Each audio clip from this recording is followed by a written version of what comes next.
Hello, what up? Another day, another verse na naman tayo. So, 152, day 152. And yung pagbasa natin, makikita natin sa Psalms chapter 20, verse 7. Sabi dito sa Tagalog, mayroong umaasa sa karwahing pandigma at mayroon ding sa kabayo nagtitiwala. Ngunit sa kapangyarihan ni Yahweh na aming Diyos, nananalig kami at umaasang lubos.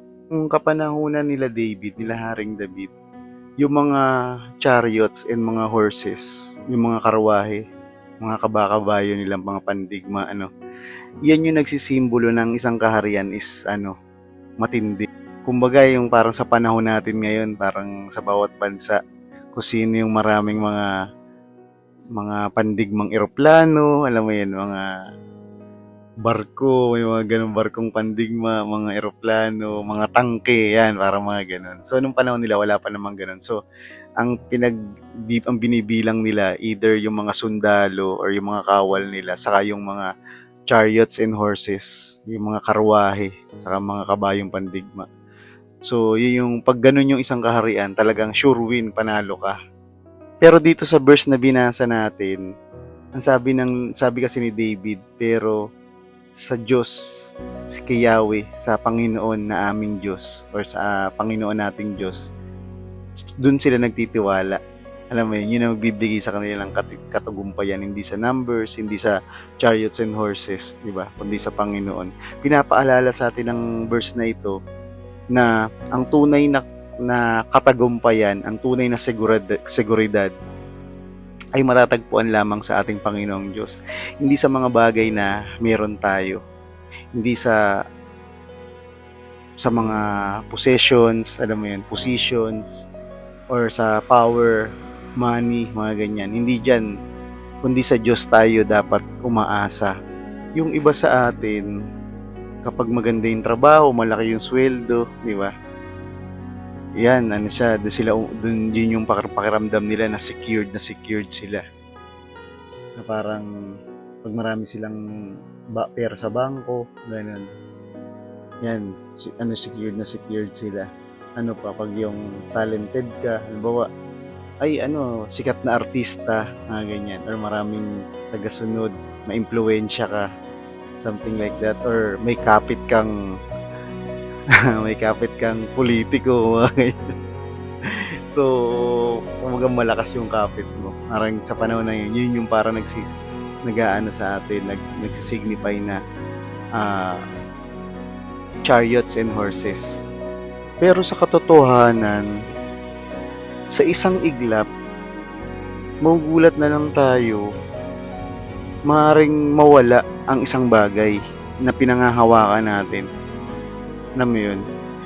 Yung trabaho natin, bigla na lang sa isang iglap, magsasara. Alam mo yan? Dating maganda yung trabaho mo, biglang mawawalan ka ng trabaho.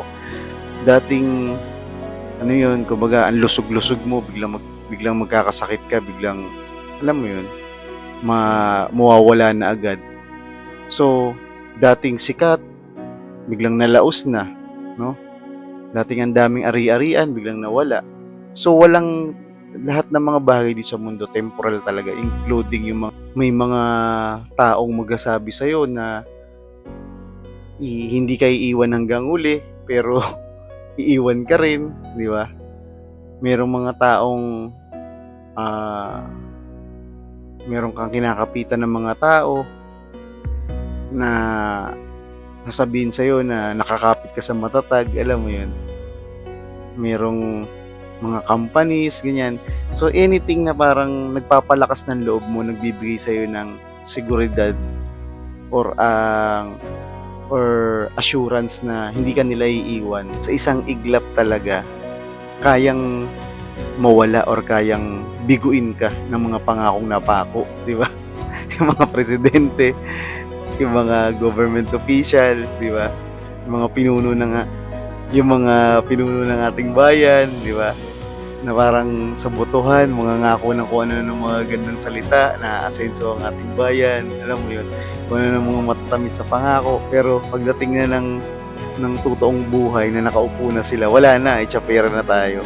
So, alam mo yun, parang ang hirap asahan ng mga bagay na yun or mga tao na na nandito sa mundo, kung yun ang inaasahan natin, wala talaga tayong mapapala. Mabibigo at masasaktan at masasawi lang talaga tayo. Alam mo yun? Ang Diyos lamang or ang Panginoon lamang ang nangako sa atin na talagang tinupad niya. Alam mo yun? Walang pangako ang Panginoon sa atin na hindi niya tutuparin yung sinabi niya na yun kasi yun siya. Tapat siya kung mangako. Sa totoo lang, para matupad yung pangako, ang kanyang anak, kaisa-isang anak, pinakamamahal na anak na si Jesus, ay napako para matupad yung mga pangako. Alam mo yun? Ganong katindi ang Panginoon na mangako. Talagang gagawin niya ang lahat para matupad yung pangako na yun. Kapag sa Diyos tayo nagtiwala, magkakaroon tayo ng assurance, kapayapaan, seguridad na sa gitna ng kaguluhan, sa gitna ng pagsubok, bibigyan ka niya ng kapayapaan talaga. Alam mo yun? Magkakaroon ka ng kapayapaan dahil alam mo or alam natin na si Lord ang bahala. Si Lord yung may hawak ng manubela. Siya yung piloto ng ating buhay. Ngayon, isipin nating mabuti. Magkaroon tayo ng parang tanong sa sarili natin. Kay Lord ba talaga tayo umaasa? Or meron tayong mga pinagkakatiwalaan na mga karwahe or kabayo ng buhay natin na para bang yun yung number one na pinagkakatiwalaan natin? Saang parte ng buhay natin or ano yung bagay sa buhay natin na parang tinuturing nating mga horses and chariots na para bang binibilang natin, ito, hanggat meron ako nito, sigurado, sure ang buhay ko. Alam mo yun? Parang magiging masaya ako pag meron akong ganito, meron akong ganyan, ganyan. Yun yung mga horses and chariots. Ano yung tinatangkilik natin or pinagmamalaki natin ng mas mahigit sa Diyos? Yun yung mga chariots and horses natin. Kinakailangan si Lord yung naging number one. At kung na-realize natin na merong ganun sa buhay natin, dapat pala hilingin natin sa Lord na nawa, Lord, magkaroon ako ng buong pagtitiwala ako sa iyo. Na ikaw yung number one, tapos itong mga to, secondary na lang. Yung mga bagay na meron tayo, mga possessions or positions or power na meron tayo. Mga secondary na lang siya. Kasi ang katotohanan ng mga kapatid, kapag tayo ay masyadong yumabang, tapos ipinagmamalaki na natin yung sarili nating kakayanan, sarili nating mga lakas, yan para bang pinapakita natin or sinasabi natin kay Lord na hindi kita kailangan kasi mayaman ako or kasi successful ako or makapangyarihan ako, di ba? Be careful kasi si Lord sa isang iglap kaya kanyang i-humble. Si Lord lang ang kaisa-isang may kakayanan na i-humble tayo, di ba? So anong dapat nating gawin? Ipagkatiwala natin sa Panginoon ang lahat. Gawin natin siya number one and secondary na lang yung mga bagay na meron tayo, di ba?